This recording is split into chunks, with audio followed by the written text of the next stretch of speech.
Tamrin lahir di Waterveen, Batavia, sekarang di Jakarta, Hindia Belanda pada 16 Februari 1994. Ayahnya adalah seorang Belanda dengan ibu orang Betawi. Sejak kecil ia dirawat oleh pamannya dari pihak ibu karena ayahnya meninggal, sehingga ia tidak menyandang nama Belanda. Sementara itu, kakeknya seorang Inggris merupakan pemilik hotel di bilangan Petojo, menikah dengan seorang Betawi yang bernama Nuwarini. Munculnya Muhammad Husni Tamrin sebagai tokoh penggerakkan yang berkaliber nasional tidaklah mudah. Untuk mencapai tingkat itu, ia memulai dari bawah. Dari tingkat lokal, dia memulai geraknya sebagai seorang tokoh lokal Betawi.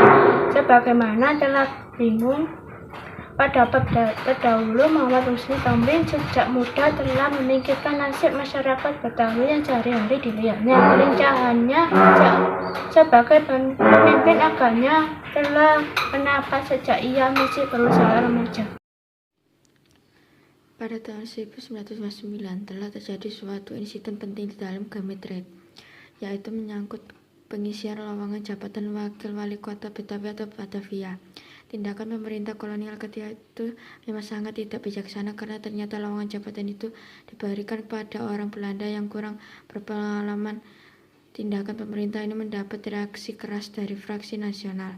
Bahkan mereka mengambil langkah melakukan pemogokan. Ternyata usaha mereka berhasil dan pada akhirnya Muhammad Husni Tamrin diangkat sebagai wakil wali kota Batavia.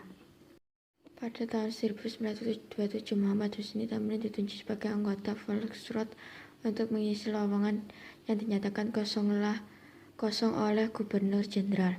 Setelah ditawarkannya kepada dua tokoh terkenal yaitu HOST Djokroaminoto dan Dr. Suetomo, panitia Dr. Sarjito akhirnya menjatuhkan pilihannya kepada Muhammad Husni Tamrin. Alasan dikemukakannya ialah bahwa Muhammad Husni Tamrin cukup pantas menduduki kursi itu mengingat pengalaman sebagai anggota Geometrit.